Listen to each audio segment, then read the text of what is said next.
한 주간 있었던 부동산 뉴스 한번 정리해 보겠습니다. 있을 수 없는 일이 일어났죠. 이 비상계엄 선포에 원화 가치가 급락했다.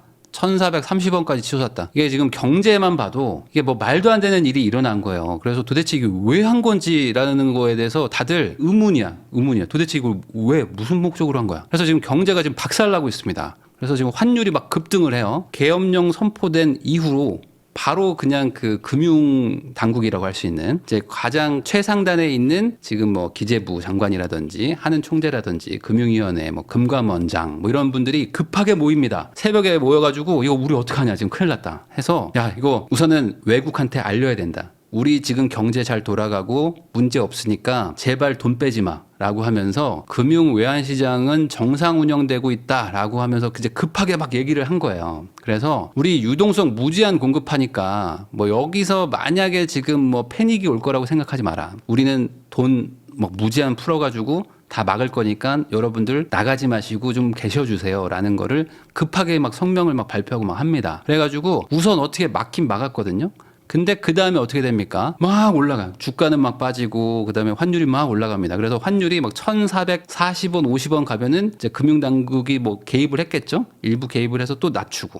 그럼 다시 또 올라가면 또 낮추고 다시 올리면 또 낮추고 이거를 며칠을 계속 하는 거예요. 그래서 지금 2024년 12월 10일 딱 돼가지고 현재 버전은 약간 그래도 조금 잡았습니다. 약간 1426.9원으로 마감을 한 거죠. 원래 1,300원 뭐 초중반까지도 우리 내려간다 이렇게 보고 있었는데 갑자기 1,450원 막 60원 막 뚫으면서 1,500원까지 가려고 하니까 이 나라가 정말 난리가 났다가 약간 조금 잡은 상태예요. 근데 이제 이창용 총재가 아직 안정세로 보기는 어렵다. 왜냐면 지금 뭐 아직도 뭐 전국이 워낙 불안하다 보니까 언제 또 어떻게 막 꼬일지 알 수가 없다 해서 아직은 안심할 단계는 아니고 당분간 예전 수준으로 못 들어간다. 그래서 지금 정부 여야 다 협력해서 지금 경제는 살려야 된다. 싸울 때 싸우더라도 경제는 살려야 된다라는 얘기를 지금 계속 하고 계신 거예요. 왜냐면 지금 경제는 지금 완전 뭐 나락으로 가고 있는 상태라고 보시면 됩니다. 근데 이게 지금 뭐 가장 빠르게 반영하는 데가 이제 금융시장인 거고 뭐 환율 뭐 이런 데겠죠. 외환시장. 근데 이 지금 부동산도 난리예요. 왜냐면 지금 국토부 장관도 지금 사실상 뭘 할 수가 없는 상황이 됐습니다. 그래서 지금 주택 공급 점검 회의라고 해가지고 지금 부동산 뭐 88 대책부터 해가지고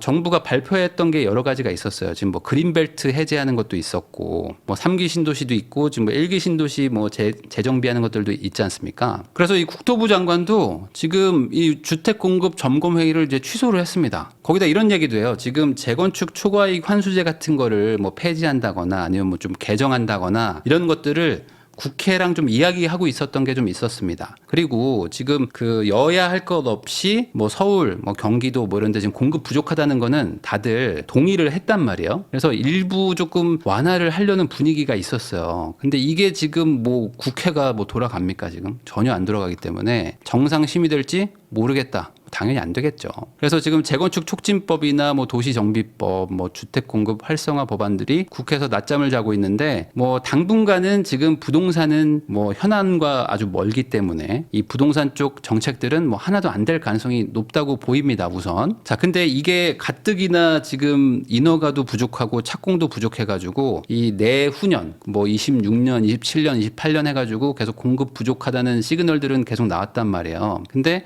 이 상황에서 주택 가뭄이 오는데 지금 막 드라이브를 걸어야 되는 상황에 이 사태가 터져버리니까 말 그대로 지금 뭐 정책은 아무것도 진행이 안 되겠죠. 자, 거기다가 1기 신도시 그 선도지구 발표가 얼마 전에 났잖아요. 그리고 그 발표 나자마자 뭐 집값이 몇 억이 올랐네 뭐 이러면서 막 다들 그 동네 되신 분들 막 환호하고 그러셨는데 그러자마자 바로 지금 이런 뭐 비상계엄에 막 탄핵 정국까지 가버리니까 지금 1기 신도시는 뭐 어떻게 되는 거냐 하면서 다들 지금 비상에 걸렸습니다. 원래 계획대로라면은 지금 바로 그 인허가 같은 거 막 착공 그 계획 막 세워가지고 최대한 빨리 진행하겠습니다 했던 게 기존 플랜이었는데 이게 뭐 지금 당분간 뭐 최소 막 6개월에서 1년 이상 밀리지 않을까. 라고 지금 다들 뭐 걱정들을 하고 있는 거죠. 그러니까 이거라도 빨리 해야 뭐 나중에 뭔가 뭐 미래에 좀 공급이 좀 더 된다는 좀 시그널이 생길 텐데 여러 가지가 지금 이렇게 지금 다 꼬여버리는 상황이에요. 자, 거기다가 지금 환율이 막 튀고 있으니까 가장 큰 문제가 뭐겠습니까? 원자재 수입 이런 것들도 당연히 이제 우려가 되는 거죠. 그러니까 이게 다시 한번 물가를 자극하거나 이렇게 되면은 어떻게 되는 거지? 라는 걱정들을 지금 다들 하는 거예요. 그래서 전국 혼란의 장기화를 대비하겠다. 자, 그러면 이제 건설사들 입장에서 지금 뭐 금융시장이 불안하면 어떻게 합니까? 기본적으로 건설사들, 뭐 시행사들 다 돈 빌려가지고 이 아파트를 짓고 뭐 선분양하고 하면서 돈을 나중에 회수하는 시스템인데 이러면 지금 불안한데 누가 사업을 하겠어요. 그러니까 이게 아마 착공을 할 게 있더라도 조금 늦추고 나중으로 좀 미루고 뭐 이런 일들이 이제 계속 일어나겠죠. 자, 내년에도 입주 물량 감소는 계속 됩니다. 그리고 이제 전셋값 상승도 이제 여전히 계속 이어지고 있거든요. 근데 이 상황에서 내년도 입주도 올해보다 좀 적어요. 올해 한 30만 호 정도 됐는데 이게 23만 호로 줄고 그리고 이제 뭐 경기도 쪽도 좀 물량이 좀 줍니다. 그러다 보니까 이게 아무래도 이제 전세 가격 상승세가 예상되고 있는 와중에 이런 일이 터지니까 지금 더 리스크가 커진 거죠. 그걸 어디서 할 수 있냐면은 이 계약갱신 청구권 사용이 좀 늘었다고 합니다. 그래서 이 계약갱신 청구권을 썼다는 게 뭐죠? 지금 쓰고 있다는 거는 22년도에 계약을 한 거예요. 22년도라면은 지금 전세가 그때 금리 인상이 팍팍팍 되면서 전세가 확 떨어졌을 때 계약하셨던 분들이 많을 거예요. 근데 그분들 입장에서 2년을 딱 살았는데 지금 이사를 갈까 한번 알아봤더니 전세가가 좀 올랐단 말이에요. 그러니까 그냥 계약갱신 청구권 쓰고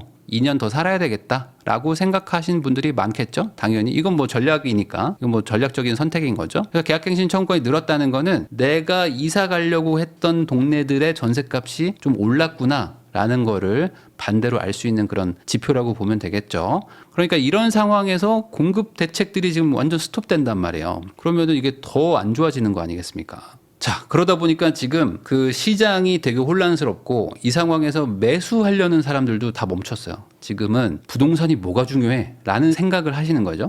그러다 보니까 뭐 이게 중요한 게 아니고 지금 앞으로 어떻게 해야 되지? 라는 게 지금 완전 막막한 상태다 보니까 거래가 지금 완전 멈춘 상태다.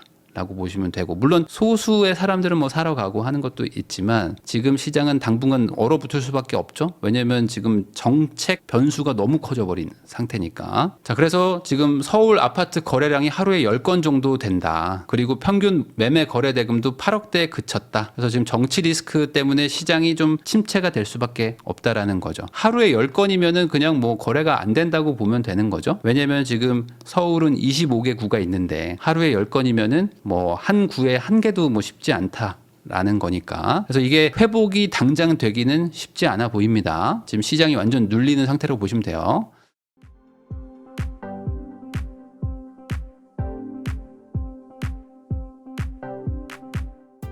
근데 여기다 이제 불을 지핀 게 그 이제 무제한 전세 갱신권 이 정책을 지금 또 국회에서 추진을 했었단 말이에요. 그러다 보니까 이것 때문에 또 시끄러웠었던 거예요. 근데 다행히도 이게 이제 철회가 됐습니다. 그래서 무제한 계약갱신법은 철회가 돼서 임대시장은 그나마 좀 안도를 한 거죠. 만약에 이게 추진이 됐었으면은 지금 전세가 상승하고 있는 와중인데 이걸 하잖아요. 그러면은 옛날에 2020년대 임대차 3법 통과하면서 전세가 폭등했던 걸 우리가 다 경험을 한 사람들이란 말이죠. 근데 이 상황에서 이걸 해? 그러면 그냥 사람들 다 집 사러 갑니다. 이거 엄청 큰 거였어요. 그래도 어쨌든 이제 철회가 됐기 때문에 우선은 지금 이 혼란한 시국에 더 혼란을 더하지는 않았다라고 보면 될 것 같습니다. 자, 지금 서울에 거래가 잘 안 된다고 그랬잖아요. 그리고 뭐 경기도도 거래가 잘 안 되지만 지금 사는 사람들이 있거든요. 누구냐면은 여러분들 지금 대출 규제가 좀 있어요. 물론 뭐 일부 열려 있는 곳들도 있지만 완전 지금 연말이잖아요. 12월 지금 초기 때문에 이제는 연말로 다 들어왔고 조금 있으면 이제 연초가 되면서 다시 한번 또 이 한도가 리셋되고 하는데 굳이 지금 대출을 막 해주려고 하는 은행들도 많이 없겠죠. 거기다가 은행들 입장에서도 지금 변수가 너무 많아져서 어떻게 해야 될지 잘 모르겠다라는 생각을 할 겁니다. 그러면 이 와중에 어쨌든 작동하고 있는 대출이 하나 있어요. 뭐냐면 정부가 정책 자금으로 운용하는 대출들은 지금 작동을 할 거 아닙니까? 그래도 뭐 디딤돌이든 뭐 보금자리든 아니면 신생아 특례든 이런 것들은 하고 있단 말이에요. 그러니까 이것 때문에라도 실수요자들은 지금 집을 사고 대출도 받고 막 해요. 그래서 지난달 서울 아파트가 9억 이하 거래가 절반이었다. 그러니까 이게 무슨 소리냐? 말 그대로 지금 작동하고 있는 대출이 뭐 신생아 특례나 뭐 디딤돌 뭐 이런 것들이니까 이거 가지고 서울 아파트 사는 분들만 지금 겨우겨우 거래를 하고 있다라고 보면 될 것 같아요. 그러니까 그만큼 지금 시장이 완전히 지금 뭐 스탑됐다라고 봐도 뭐 무방하겠죠. 지금 뭐 누가 집 살 생각을 하고 있겠습니까? 자, 강남 아파트 한 채면은 강북 5채 산다 해서 서울 아파트 양극화가 역대급이다. 뭐 이런 얘기들이 나오고 있는데 계속 벌어지고 있어요, 이게. 그래서 지금 빨리 공급 대책이 좀 더 나오고 그리고 뭐 지금 뭐 지자체에서들 막 지금 추진하고 있었던 재건축 뭐 이런 것들 뭐 촉진하는 그런 대책들 이런 것들도 지금 시작을 해야 되는데 이게 지금 다 스탑된 거예요. 그러다 보니까 뭐 1기 신도시 재정비부터 해서 다 당분간 멈출 수밖에 없고 이런 상황이라면 이제 시간은 흘러가는데 이게 나중 되면 이걸 시간을 되돌릴 방법이 없으니까 그냥 뭐랄까 이 시한폭탄이 점점 더 커진다고 보면 되겠죠. 그러니까 이런 상황을 사실 좀 피해야 되는데 방법이 없습니다. 지금은 뭐 방법이 없어요. 자, 올해 빌라 거래가 월세가 더 많았답니다. 전세보다. 그래서 전세 사기 여파가 뭐 계속 되고 있는 것도 맞고 가장 문제가 뭐냐면 이게 언론에 엄청 많이 나왔어요. 반복해서 거의 지금 2년째 나오다 보니까 세상에 이제 대다수를 차지하고 있는 그냥 일반 시민분들 이런 분들은 부동산에 그렇게 고관심자가 아니거든요. 그리고 이제 부모님 세대들 이런 분들도 대책이나 정책 이런 거 잘 모르시잖아요. 그러니까 어떻게 됩니까? 우리 딸, 우리 아들이 뭐 예를 들어 뭐 서울에 대학을 갔어요. 아니면 뭐 서울에 직장을 얻었어요. 그러면 집을 얻어줘야 되는데 엄마 아빠가 전세를 얻어주는 게 좀 불안하단 말이죠. 뭐 아파트면은 모르겠는데 뭐 빌라 이런 거에 전세 얻어준다는 게 생각보다 좀 불안할 거 아닙니까? 그러다 보니까 안전한 것들은 이제 전세를 가겠지만 아무래도 좀 월세 쪽이 좀 늘어날 수밖에 없는 거고 그래서 월세가 6만 6천 건이 거래가 됐는데 전세 5만 7천 건보다 더 많았다. 원래도 월세가 한 40% 가까이 되긴 했었거든요. 한 3, 40%밖에 이렇게 됐었는데 최근에는 이제 전세보다 훨씬 더 많아졌다고 합니다. 자, 거기다 이런 것도 나왔어요. 뭐냐면 지금 이제 올해 그 허그가 한 4조 가까이 적자를 볼 것 같아요. 근데 이제 내년도도 계속 이렇게 적자가 나면 어떡하냐 해서 세금으로 떠받칠 수는 없다. 이런 얘기들이 지금 나오고 있습니다. 그래서 지금 보증금 반환보험 가입 기준을 전세가율의 80%로 더 하향을 하려고 하거든요. 그러면은 이제 126%를 보장해 주는 게 아니라 112%를 보장을 해 주는 걸로 내려갑니다. 그러면은 기본적으로 이제 역전세가 또 인위적으로 막 발생하게 되는 곳들이 나타날 거예요. 그러면 이 전세 사기 이 여파가 계속 간다는 거죠. 이렇게 정책적으로 하게 되면은. 그러면 기본적으로 이렇게 그 보증보험을 낮출 거면은 전세금 반환 대출을 좀 열어줘 가지고 집주인들이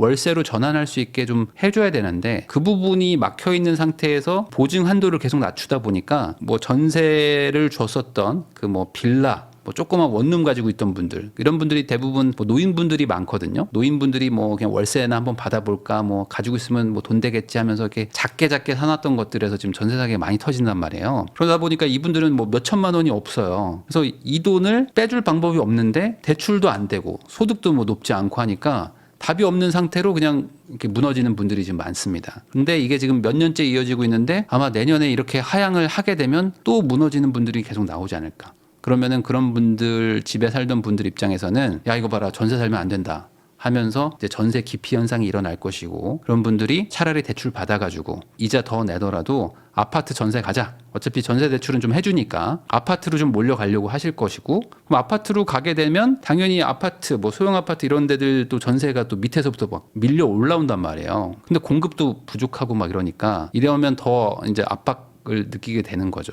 이걸 왜 하는지 취지는 알겠는데 지금 이 타이밍에 하는 게 맞는 건가? 물론 세금을 3조 4조씩 지금 적자를 보고 있으니까 뭐 여기도 급하긴 하겠지만 이게 좀 우선순위를 따져야 되는데 이 부분이 참 문제입니다 지금. 근데 여기서 또 하나 재밌는 기사가 있어서 제가 가져와 봤는데 보증금 2억에 월세 300만 원 이런 것들을 지금 주택도시보증공사에서 보증을 그동안 해줬었어요. 근데 이거를 보증을 안 해준답니다, 이제. 이게 무슨 말이냐? 고액 반전세 보증보험이 이제 중단이 된대요. 이게 왜 그러냐면 지금 보증공사가 막 3조, 4조씩 지금 전세 사기 터지면서 사고가 터지면서 막 돈을 지금 막 물어주고 있단 말이에요. 그러다 보니까 지금 가뜩이나 적자가 많은데 보증금 2억에 월세 300만 원 내는 사람이면 엄청나게 그 고액 월세를 사는 사람인 거잖아요. 이 사람들 보증을 왜 해줘? 라고 하면서 이게 지금 논란이 됐나 봅니다. 그래서 이 부분 그럼 우리가 안 하겠다 라고 지금 하는 것 같아요. 근데 이거는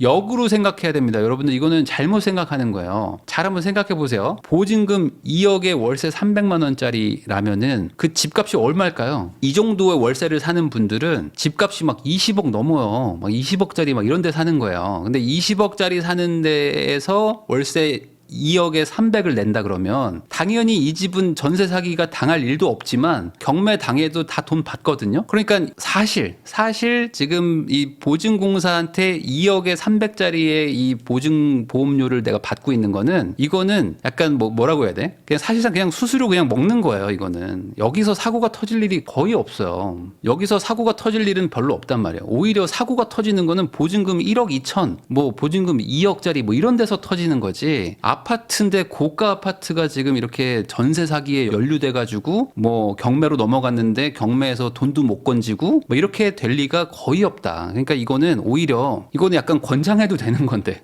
내가 만약에 여기 지금 대표였다면 아니 이거는 진짜 이거는 저희한테 이거 완전 순이익이에요라고 하면서 아니 이거는 완전 좋은 상품인데 이걸 왜 제가 하지 말라는 거예요라는 거는 이건 좀 문제가 있지 않나.